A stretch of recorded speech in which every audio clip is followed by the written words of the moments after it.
dengan tugas yang berbeda. Ya, inni khaliqum basyara, akan mencipta makhluk baru namanya bashar. Maka diberi nama ia dengan Adam, manusia pertamanya. Quran surah kedua ayat 31. Wa 'allama Adamal asma'a kullaha. Lalu diberikan fungsinya berupa misi kehidupannya, sehingga membedakan dengan malaikat dan jin, sekaligus menunjukkan bahwa setiap ciptaan Allah itu selalu ada fungsinya. Mustahil tercipta sekecil apapun makhluk kecuali pasti ada manfaatnya. Quran surah ke-2 Al-Baqarah ayat ke-26. Innallaha la yastahi ay yadriba mathalan ma ba'udatan fama fawqaha. Bahkan sekecil nyamuk dan lebih kecil daripada itu pasti ada manfaatnya. Dikalau atom, atau sekarang ada yang lebih kecil daripada atom. Ya, ada yang lebih kecil daripada atom. Kecilkan lagi. Saya di Jepang kemarin itu bertemu dengan ketua ilmuwan dunia untuk Indonesia. Ya, kita sedang kemarin itu meneliti salah satunya transformasi energi. Ya, dari energi dipecah itu CO2-nya, ya C-nya disimpan, O-nya kemudian diaktifkan, lalu ditransformasikan dalam beberapa hal-hal yang bermanfaat untuk kehidupan. Itu digali salah satunya, atom itu punya bagian terkecil lagi. Nah, bahkan kata Allah, setiap yang lebih kecil dari itu pun pasti ada manfaatnya. Lalu bagaimana dengan manusia yang lebih besar daripada itu? Nah, maka apa fungsinya? Fungsi hebat dan mulia ini, sampai untuk menjabarkan fungsi ini, mesti ada makhluk baru yang nggak bisa dilakukan fungsi ini oleh malaikat, tidak bisa dikerjakan oleh jin. Mesti ada makhluk yang spesial. Maka turunlah Quran surah kedua Al-Baqarah ayat ke-30 itu untuk menjelaskan misi mulia ini. Ya, wa idh qala rabbuka lil malaikati inni ja'ilun fil ardi, bukan fis sama. Ingat, fil ardi bukan fis sama. Ketika Rabbu Muhammad SAW, Allah Subhanahu wa Ta'ala menginfokan pada malaikat dan kalangan sebagian jin yang ada pada saat itu, aku akan menetapkan sebuah misi di bumi untuk makhluk baru ini. Ya, fil ardi khalifah, menjadi khalifah di bumi, bukan di langit. Ya, tapi ingat, yang paling menarik sebelum turun ke bumi diperkenalkan dulu dengan tempat mulianya, tempat tinggalnya yang istimewa di langit. Ini tempat abadinya. Maka disebutkan Quran surah kedua Al-Baqarah ayat ke-35. Wa qulna ya Adam uskun anta wa zawjukal jannah. Ya, maka kami firmankan, ingat setiap ada kami terjemahannya dari na, singkatan dari nahnu itu menunjukkan dua makna. Ta'zimun nafsi wa ta'zimus sya'ni. Ta'zimun nafsi wa ta'zimus sya'ni. Paham? Tidak.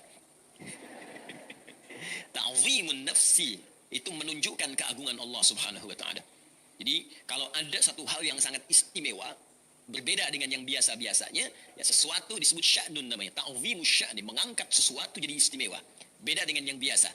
Ya, kendaraan yang tidak biasa, rumah yang tidak biasa, penampilan yang tidak biasa, masjid yang tidak biasa, ya, ta'zimus sya'ni. Nah, ketika Allah akan mengangkat sesuatu, maka di antara yang paling dahsyat menampilkan keagungannya. Siapa yang lebih agung dari Allah Subhanahu wa Ta'ala? Karena itu dalam salat kita katakan yang paling agung Allah. Allahu Akbar. Ya, al-bait kabir, walakin Allah akbar. As-sayyarah misalnya kabir, walakin Allah akbar. Ya, tidak ada yang lebih besar keagungannya dibandingkan Allah Subhanahu wa Ta'ala. Maka kalau Allah sudah bersumpah dengan dirinya dan mengagungkan dirinya, maka peristiwa yang akan diinformasikan betapa agungnya. Sampai Allah harus menyampaikan peristiwa itu dengan menampilkan keagungannya. Cirinya dalam bahasa Al-Quran diungkapkan dengan satu huruf saja. Nah, singkatan dari nahnu. Jadi kalau ada ayat di Al-Quran dibuka dengan inna atau na ujungnya, panjang tapi bacaannya. Ya, dua harakat. Wa qulna inna, artinya itu spesial informasinya. Contoh padanannya begini. Al-Quran diturunkan di malam apa? Di malam Al-Qadar. Ya, kalau sudah ada lail, maka malamnya nggak muncul. Ya, malam Al-Qadar, bukan malam Lailatul Qadar. Karena lailah itu artinya malam. Ya, jadi lail, ada lailah. Masih ingat? Lail, semua yang terkait dengan lail itu malam. Lail, layali jamaknya. Leli, lili, lala, nah, itu malam. Kalau lulu beda, kalau lulu mutiara. Ya, lulu mutiara, lala, lili, leli, layali, nah, itu malam. Ibu leli, ibu malam-malam. Baik, itu lailah, kalau pakai ta di ujungnya istimewa. Ya, malam Al-Qadar. Bukankah kalimat yang dibuka dengan kalimat inna, kan? Inna anzalnahu fi Lailatul Qadar. Jadi kata Allah begini cara menerjemahkannya, sungguh demi keagunganku, aku turunkan dengan segenap keagunganku Al-Quran. Saking agungnya penurunan Al-Quran itu, malamnya pun berubah peristiwanya menjadi istimewa. Setiap yang beramal maka diberikan pahala lebih dari 1000 bulan.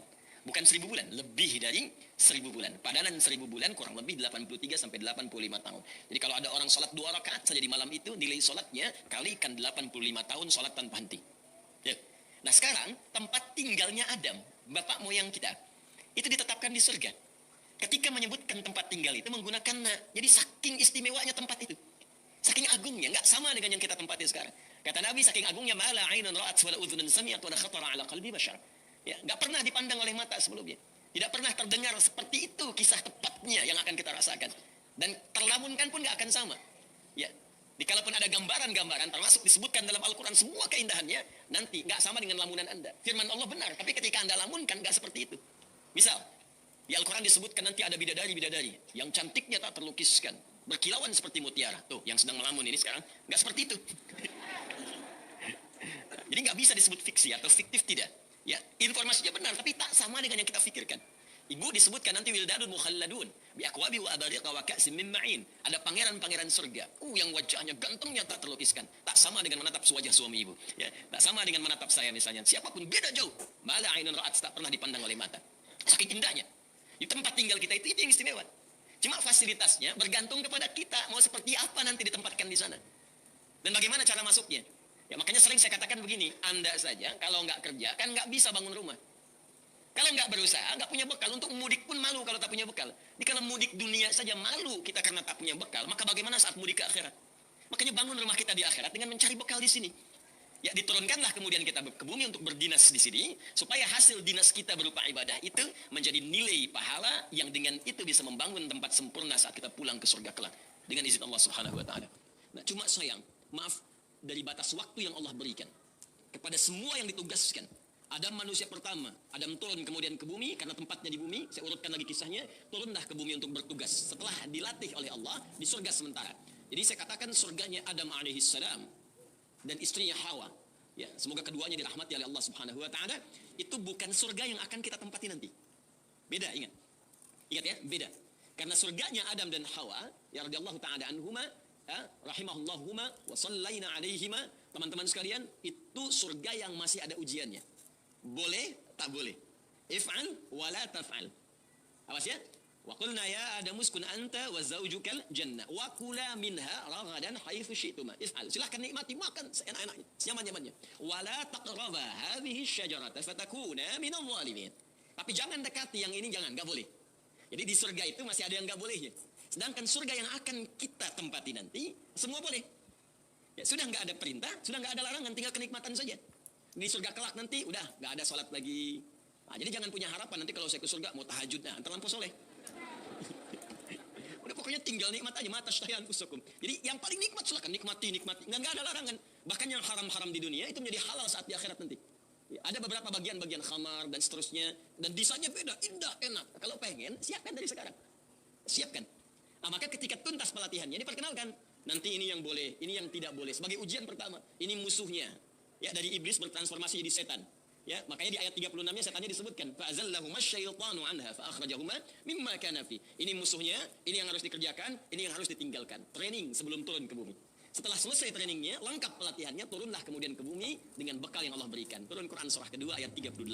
Qul nahbitu minha jami'a fa imma ya'tiyannakum minni hudan faman tabi'a hudaya fala khaufun 'alaihim wa lahum yahzanun. Adam, Hawa turun kalian semua ke bumi, mulai berpetualang di bumi. Ya, untuk mengenal bumi itu dipisahkan keduanya. Ya, Adam turunnya di kisaran Asia Selatan, ada yang menyebutkan India. Hawa turunnya di kisaran sekarang jadi wilayah Saudi Arabia, di wilayah Jeddah. Karena itu ada yang menyebut